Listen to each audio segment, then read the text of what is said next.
Dumating noon ang mga tagapagturo ng kautusan at mga pariseo na may dalang isang babaeng nahuli sa pangangalon niya. Iniharap nila ito sa karamihan at sinabi kay Jesus, "Guro, ang babaeng ito'y nahuli sa aktong pangangalon niya. Ayon sa kautusan ni Moises, dapat batuhin hanggang sa mamatay ang mga katulad niya. Ano naman ang masasabi ninyo?"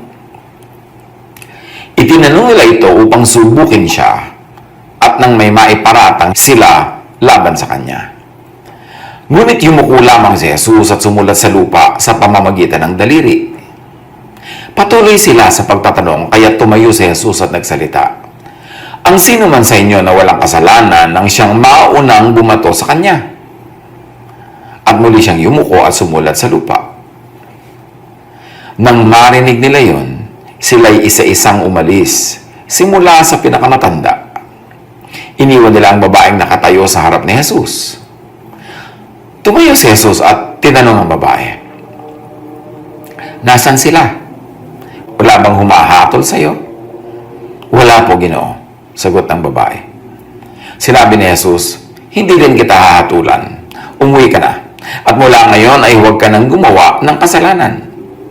Ang pamagat ng ating pag-aaral, stone or punish sinners. Isa-isahin natin. Balikan, himayin, pulutan ng aral. John 8:1-2. At dawn he appeared again in the temple courts, where all the people gathered around him, and he sat down to teach them. So it was a teaching moment. The teachers of the law and the Pharisees brought in a woman caught in adultery. Another teacher, another teaching. They made her stand before the group and said to Jesus, "Teacher, this woman was caught in the act of adultery. In the law, Moses commanded us to stone such women. Now what do you say?" They were using this question as a trap in order to have a basis for accusing him. So it was a trap. The law versus Jesus or Jesusness. Phariseeness versus Jesusness. But Jesus bent down and started to write on the ground with his finger. We should note that the law was written in stone. Now Jesus writes on dust. Did Jesus stoop to the law?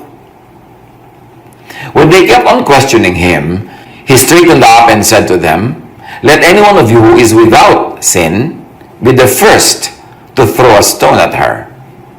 So Jesus straightened up to correct the people. Now Jesus qualified who could stone sinners, who could implement the law of Moses, the sinless. No one else but the sinless. Jesus disqualified, therefore, all sinners from stoning fellow sinners, from implementing unloving and cruel regulations of the law. Jesus corrected the reading and application of Scripture. Jesus, in his way and truth, fulfilled Scripture. Jesus destroyed the law that condemns and kills by disqualifying its implementors. Hindi na niya kailangan gibayin yung law. Ipinaliwanag lang niya kung sino ang qualified mag-implement, yung walang kasalanan. Therefore, nawalan na rin ng bisa yung law kasi wala namang taong walang kasalanan. Therefore, walang pwede mag-implement. It's as good as there is no law at all. John 8:8, again he stooped down and wrote on the ground. At this, those who heard him began to go away one at a time. The older ones first, until only Jesus was left, with the woman still standing there. So no one implemented the law. Kung gaano kasidhi sila na eager na mag-implement ng law, mang bato, pumatay, biglang nawalan sila ng lakas ng loob, at mga nakayuko silang nag-uwian. Walang pwede maglakas ng loob na bumato, kasi obviously may kasalanan din naman sila. Pwede yung kasalanan na ibang instance, ibang uri, ibang kulay, ibang korte, pero just the same, kasalanan pa rin. Everyone broke the law that they were eager to implement. So how could they go on pursuing the implementation when they will now become the casualty if they implemented that law. Who, especially among those who call themselves Jesus followers, would dare to implement the law now, today, in our time? Who among the so-called Jesus followers would stone sinners and therefore act sinless? Kasi lahat naman may kasalanan kung susukatin sa law. John 8:10-11, Jesus straightened up and asked her, "Woman, where are they? Has no one condemned you?" "No one, sir," she said. "Then neither do I condemn you," Jesus declared. "Go now and live your life of sin." So Jesus taught the people that they were not qualified to implement the law. Jesus himself did not implement the law, though he was sinless. At sabi niya sa Matthew 5:17, "Do not think that I have come to abolish the law or the prophets. I have not come to abolish them, but to fulfill them." At ito ang pinanghahawakan ng mga taong gustong-gustong i-implement yung lahat ng law. Kasi sabi daw ni Jesus, hindi ko naman ina-abolish ang law, dumating ako para yan ay ipatupad at tupnin. Huwag ninyong akalaing naparito ako upang ipawalang bisa ang kautusan at ang mga propeta. Naparito ako hindi upang ipawalang bisa ang mga yon, kundi upang tuparin. But we must define how Jesus fulfilled the law. And this is not by literal implementation. Ang pagpapatupad ni Jesus sa law ay hindi ayon sa paraan ng pagpapatupad ng mga Pharisees. Hindi literal at hindi ganap, hindi complete. How did Jesus fulfill the law? By redefinition, reinterpretation, revision, even by outright cancellation, and by clarification of God's real law, which is love. So, linawin natin yan. Ang pag-implement ni Jesus ng law, ang pag-fulfill ni Jesus ng law is not in the same way that the Pharisees did and would have done. May iba siyang paraan ng pag-fulfill. He redefined, reinterpreted, revised, canceled even, and clarified the so-called law. Kaya, hindi pwedeng gawin natin ngayon na sabi kasi ni Jesus, i-implement yung law, ini-implement din niya, i-implement natin the way the Pharisees implemented them. Tapos sasabihin ng iba, paano yung 2 Timothy 3:16? All scripture is God-breathed and is useful for teaching, rebuking, correcting, and training in righteousness. Nang iniibig sabihin nila, inaakala nilang ibig sabihin nito lahat ng salita, tuldok at lahat-lahat sa kasulatan dapat i-implement literally, completely, even out of context. Pero sinuri na natin sa isang mahabang pag-aaral itong verse na ito at ating napatunayan at ating nakita na ang ibig sabihin nito ay ito. All scripture that is God-breathed is useful for teaching, rebuking, correcting, and training in righteousness. In other words, ang lahat ng kasulatan na kinasihan ng Diyos ay kapakipakinabang. Ito ay kung babasahin yung original language in which this verse was written. Na pag binasa yung Greek, yung verses 16-17 ng 2 Timothy 3 ay dapat magkasama, hindi lang isang independent na idea yung verse 16, na hindi sinasabing ang lahat ng nakasulat ay God-breathed. Ang sinasabi ay, ang lahat ng nakasulat, kung God-breathed, ay dapat pairalin. Pero hindi yan ang lesson natin ngayon. Balikan ninyo, makikita naman natin sa iba't ibang references, lalo sa YouTube, yung message ng all scripture is God-breathed para balikan niyang argumento na yan. Leviticus 20:10, if a man commits adultery with another man's wife, with the wife of his neighbor, both the adulterer and the adulteress are to be put to death.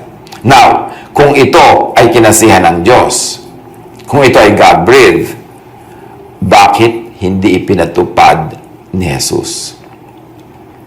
At kung talagang taos-pusong naniniwala ang mga Hudyo na ito ay salita ng Diyos, ang inuutos ang pagbabatong ito, yung talagang utos yung lalaki at babae, kailangan batuhin hanggang mamatay. Bakit ngayon yung babae na lang ang babatuhin nila? Hindi rin buo at ganap ang pagganap nila ng kautosan, ang pag-implement nila, kulang din 50% lang. So, sino sila para sabihing ini-implement nila ang kautosan? Alin? Sino ang tunay na mas essentially latest updated na from God? Leviticus 20:10 or Jesus? Ang Leviticus ba ay dapat salain kay Jesus at yung papasalang kay Jesus ang dapat at patuloy na pairalin? O si Jesus ba ang sasalain sa Leviticus? Na yung mga katuruan ni Jesus na hindi papasa sa Leviticus ang siya nating dapat hindi sundin? Hindi ba si Jesus ang Son of God? Hindi ba si Jesus ang name above every name? Hindi ba in His name every knee will bow in heaven, on earth, and under the earth? Therefore, in the teachings of Jesus, the verses teaching the teachings of Jesus, dapat magbow doon lahat ay ibang verses. Dahil si Jesus ang above all. He is the Word who was with God and God in the beginning. And in Him, the fullness of the deity lived in bodily form, and all the kindness and goodness of the Father was revealed in Him. So, hindi ba dapat suriin maging ang Leviticus sa katuruan ni Jesus? Alin ang ginawa? Ang itinuro ni Jesus? Judge, stone, punish others or sinners, or sabi niya, measure your own self. Sukatin mo ang sarili mo. Alamin mo kung qualified ka mag-judge. At kung hindi, umuwi ka na. Mahalin mo ang iyong kapwa, patawarin mo, pati ang iyong sarili. Matthew 7:3-5, sabi ni Jesus, bakit mo pinapansin ang puwing sa mata ng iyong kapatid, ngunit hindi mo pinapansin ang trosong nasa iyong mata? Paano mo masasabi sa iyong kapatid, halika't aalisin ko ang puwing mo, yung troso ang nasa mata mo? Mapagkunwari, sabi ni Jesus, alisin mo muna ang trosong nasa iyong mata at sa gayon, makakakita kang mabuti at maalis mo ang puwing ng iyong kapatid. Kailan naman kaya maaalis lahat ang troso na yan to the point na qualified ka na mag-alis ng puwing ng iyong kapwa? Matthew 7:1-2, sabi ni Jesus, at na ginagamit ninyo sa iba. So bakit gusto ng maraming mag-judge? Bakit gusto ng maraming mag-punish? Gustong-gusto nila na magtiwalag, magtanggal, magparusa, magpahiya. Sabi, ganyan din ang gagawin sa inyo. Kaya lang kayo hindi nagaganyan hindi nahahayag, hindi nabibisto ang inyong mga kasalanan according to the law. Pero pag sinusukat niyo ang mga tao according to the law at sinukat kayo according to the same law, pareho lang kayo makasalanan. Bakit mo gagawin yun? Why burn the bridge of forgiveness over which you too must pass? Romans 2:1, kaya nga, sino ka mang humahatol sa iba? Wala kang maidadahilan. Sapagkat sa paghatol mo sa iba, hinahatulan mo rin ang iyong sarili. Dahil ikaw na humahatol, ay gumagawa rin ng ganoon. Why would any sinner want sinners? Want himself or herself to be punished? John 3:17, isinugo ng Diyos ang kanyang anak, hindi upang hatulan ng parusa ang sanlibutan, kundi upang iligtas ito sa pamamagitan niya. So bakit ang marami nagsasabing church sila ni Jesus ay mahilig magparusa, mahilig maghatol? Paki-explain. Di ba? Pharisees yun, hindi Jesusness. John 12:47, if anyone hears my words but does not keep them, I do not judge that person. Si Jesus na yan, ha? Sabi niya, kahit yung mga nakakarinig ng katuruan ko pero hindi nila sinusunod, hindi ko pa rin huhusgahan. For I did not come to judge the world, but to save the world. So why would my church judge the world while my mission is to save the world? To punish sinners means to punish yourself. Why will you want that? Nagiging judgmental. Nagiging makasarili. Nagiging mapaghusga, mapanuri, at lagi nakatingin sa kasalanan ng iba. Dapat ang effect sa atin ni Jesus, ang effect ng Christianity, pag-ibig, pagtanggap, pagmamahal, kasi yun ang turo at halimbawa ni Jesus. Magbulay-bulay, mag-isip